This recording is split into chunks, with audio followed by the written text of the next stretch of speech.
कि आखिर निशाने पर हिंदू त्योहार सनातन के पर्व ही क्यों हैं? ये सवाल बना हुआ है। क्यों हम ऐसा कह रहे हैं? चलिए जल्दी से जानकारी हम आपके सामने रख देते हैं, क्योंकि बहराइच हिंसा को लेकर कई प्रश्न खड़े होते हैं। ऐसी तस्वीरें बार बार सामने आ रही हैं, बार बार लगातार सामने आ रही हैं, जो प्रश्न खड़े कर रही हैं कि क्या विसर्जन यात्रा में हिंसा की पहले से प्लानिंग थी? पत्थर कहां से आ जाते हैं अचानक से?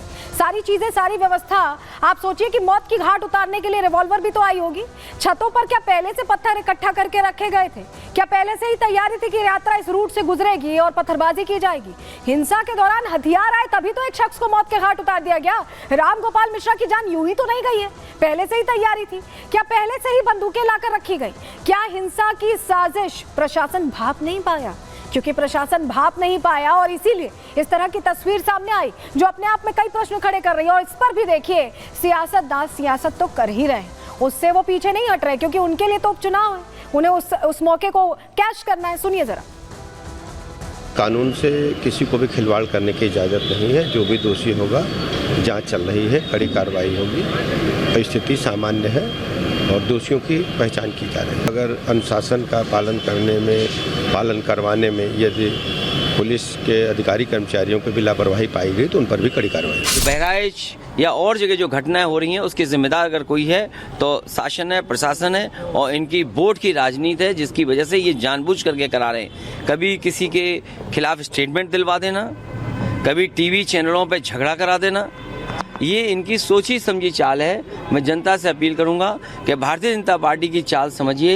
ये नफरत या झगड़ा करा के ही समाज को बांट करके अपने राजनीतिक लाभ लेना चाहते हैं। प्रदेश के मुख्यमंत्री जी ने बहुत कड़ाई के साथ कहा है कि जिन लोगों ने भी माहौल बिगाड़ने की कोशिश की उन्हें बख्शा नहीं जाएगा। मगर एक बात और गंभीरता से सोचिए कि ये किसकी ताकत बढ़ गई है जो पिछले कुछ समय से इस ढंग की घटनाएं देश में बढ़ गई। देश के बहराइच में दुर्गा विसर्जन के पावन जुलूस पर जिहादियों के द्वारा जिस प्रकार से हमला किया गया और जुलूस में शामिल एक व्यक्ति को पकड़कर मस्जिद में खींचा गया और उसको यातना दे देकर मार दिया गया और बाद में गोली भी मार दी, बहुत दुर्भाग्यपूर्ण है।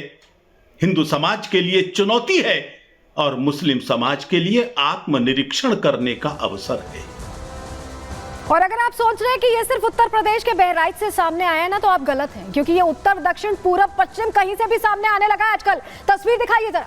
ये तस्वीर जो आप देख रहे हैं, ये हैदराबाद की तस्वीर है। यहाँ पर एक मूर्ति का आपको बताएं कि सर ही तोड़ दिया गया और उसको लेकर जोरदार हंगामा हुआ है। ये आप देख रहे हैं जो तस्वीर, यहाँ पर विरोध चल रहा है और उसके बाद लोगों को डिटेन किया जा रहा है। ये उस वक्त की हैदराबाद में हिंसा की बाद की ये तस्वीर है, जहाँ इस तरह से हिंसा की गई और पंडाल के अंदर हमला हो गया था, मूर्ति को खंडित कर दिया गया था। वहाँ मूर्ति रखी हुई थी, लोग दर्शन पूजन के लिए पहुंच रहे थे और उसे खंडित किया गया। वहीं आपको अगली तस्वीर दिखा रहे हैं, बेगूसराय की तस्वीर दीजिए। यहाँ भी हिंसा हुई है, यहाँ भी किस तरह से हिंसा हुई है ये आप देख रहे हैं। अलग अलग जगहों की तस्वीरें सिर्फ एक बात कह रही है कि सनातन पर्व पर हमेशा हर जगह एक अलग ही माहौल बनाने की तैयारी रहती है। और ये माहौल जो बनाया जा रहा है, किस लिए बनाया जा रहा है, आप बखूबी समझ रहे हैं। त्योहारों पर आखिर ऐसी तस्वीरें बार बार आना क्या आम हो सकता है? ये इत्तेफाक नहीं हो सकता और ये बार बार हो रहा है। बेगूसराय की भी हमने आपको तस्वीर दिखा दी, बंगाल की भी तस्वीर दिखा दी। और अब प्रश्न ये कि ये जो पूरब से पश्चिम, उत्तर से दक्षिण चल रहा है, ये है क्या? जरा आपको बताते हैं, जानकारी देते हैं। तस्वीर तो हमने आपको दिखा दी, आपको बताएं बार बार टारगेट हो रहा है। ये जो आप पूरा एरिया देख रहे हैं ना, ये टारगेटेड एरिया है जहां पर ये घटनाएं हुई हैं। हिंदू त्योहारों के दौरान हिंसा क्यों हो रही है, प्रश्न है। क्या जानबूझकर ऐसा किया जा रहा है? सोचिए, इत्तेफाक तो नहीं हो सकता ना। अलग अलग जगहों पर हो रहा है, अलग अलग मौकों पर हो रहा है, चाहे गणेश विसर्जन हो, चाहे शोभा यात्रा हो, चाहे कोई भी पर्व, दशहरा मनाया जा रहा है तो भी इस तरह की तस्वीरें आ रही हैं। उत्तर प्रदेश में, बिहार में, झारखंड में, बंगाल में, सब जगह एक ही पैटर्न, एक ही तरह की तस्वीर। बेगूसराय में, नवादा में भी हिंसा हुई है, बिहार में, झारखंड के गढ़वा में भी ऐसे ही शोभा यात्रा पर हिंसा हुई। हर जगह की यही तस्वीर है। पश्चिम बंगाल के श्योपुर में भी हिंसा हुई है। सब जगह ये पर्व मनाया जा रहा था। और हैदराबाद से भी हिंसा की तस्वीर, जहां मूर्ति खंडित की गई, वहां सामने आई। गणेश पंडाल पर हमले हुए और वहां पर मूर्ति को खंडित कर दिया गया। तो ये तस्वीरें अपने आप में बड़ा सवाल है कि आखिर बार बार ऐसा क्यों हो रहा है। ये सभी को सोचना चाहिए कि क्योंकि ये जो भारत देश है, ये समान रूप से चलने का देश है, एक दूसरे की आस्था का सम्मान करने का देश है। चलिए आगे बढ़ते हैं, अगले सेगमेंट का आप रुख कर लेते हैं।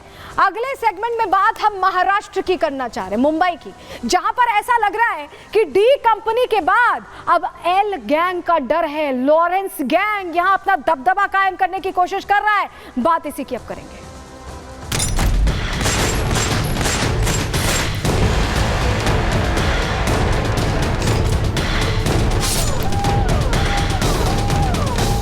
कानून व्यवस्था बिगाड़ने का काम मुंबई में आकर जिन्होंने किया है उनको बिल्कुल बख्शा नहीं जाएगा। वो बिश्नोई गैंग हो या कोई अंडरवर्ल्ड का कोई भी गैंग हो।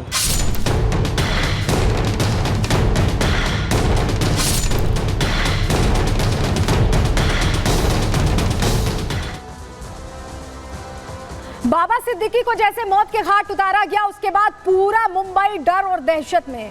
और आपको बताएं कि बाबा सिद्दीकी को मारने की एक वजह नहीं थी, कई वजह थी जो सामने आ रही है। और उसमें से एक सबसे बड़ी वजह यह लग रही है कि अब महाराष्ट्र में, मुंबई में फिर से डी कंपनी जैसी एक एल कंपनी की आहट हो गई है। एक दबाव बनाने की कोशिश हो रही है। एक उसी तरह का माहौल जो 90 की दशक में था, वही डर और खौफ फैलाने की कोशिश हो रही है। क्योंकि बाबा सिद्दीकी को ऐसे ही मौत के घाट नहीं उतारा गया।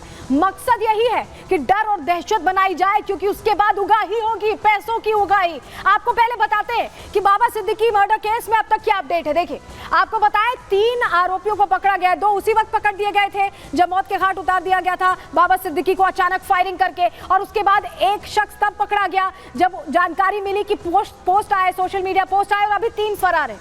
आपको बताएं 3 फरार। ये देखिए, शिबू लोनकर फरार है जिसने पोस्ट किया था social media post. Zeeshan Akhtar जिसने सब कुछ मैनेज किया वो फरार है। और शिव कुमार जो तीसरा मुख्य आरोपी बताया जा रहा है वो फरार है। इसके अलावा प्रवीण लोनकर जो बड़ा भाई है उस शख्स का जिसने पोस्ट किया था उसे गिरफ्तार कर लिया गया। धर्मराज कश्यप पुलिस कस्टडी में है, गुरमेल सिंह पुलिस कस्टडी में है। ये जानकारी हमने आपको दे दी। और आपको बताएं कि इस पूरे मामले में ये जो गिरफ्तार आरोपी हैं, इनसे जब पूछताछ हो रही है तो रोज नए खुलासे हो रहे हैं, रोज नए खुलासे हो रहे हैं, नई जानकारियां सामने आ रही हैं। पता चल रहा है कि कैसे ये अपना डर और दबदबा कायम करना चाहते हैं। और इस नए खुलासे ने होश उड़ा दिया है मुंबई कर्ज के, क्योंकि उनको लग रहा है कि अब कहीं फिर से एल कंपनी का पूरा गैंग तो एक्टिव नहीं होने वाला है महाराष्ट्र में। रिपोर्ट आपको दिखा रहे हैं।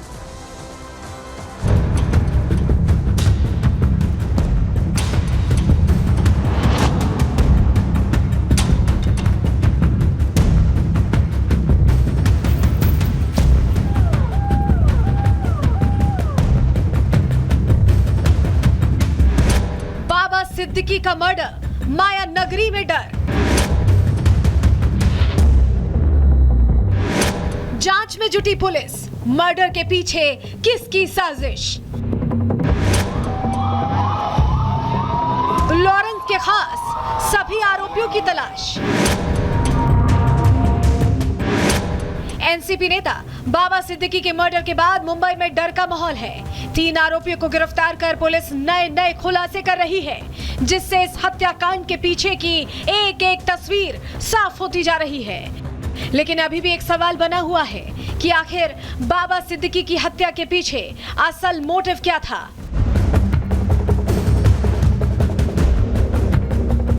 पुलिस अब इस सवाल का जवाब खोजने में जुटी है। तो वहीं आरोपियों से पूछताछ में सिद्दीकी के मर्डर की पूरी प्लानिंग सामने आ गई है।